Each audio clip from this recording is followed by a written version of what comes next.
I was thinking right down to sort of the components of, the steps of NAP and where that came from with that, acknowledge acceptance agreement. The way to begin the process of stopping that mindless repetition is to really simply give yourself permission to acknowledge that something doesn't feel right. Mm.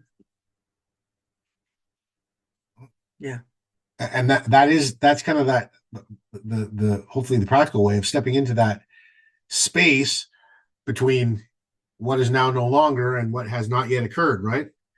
By just going, yeah, I don't know what does feel right, but I know what doesn't, and I'm going to start there, and I'm going to trust that and step into that unknown space to see if I can get new information. Because the more that we can step into a neutral space of acceptance, it's acknowledgement and acceptance, it says, I have the permission to acknowledge that something doesn't feel right to me. The more that we're in the power to recognize that we're also not trying to be right, quote unquote, about anybody else or things outside of ourselves.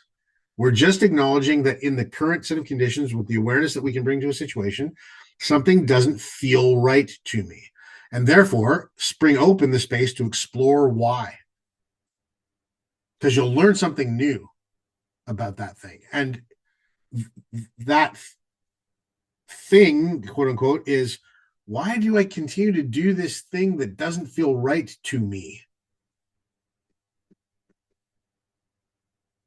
Right. And that shift of focus and that reframe is all the energy and space in the world that you need to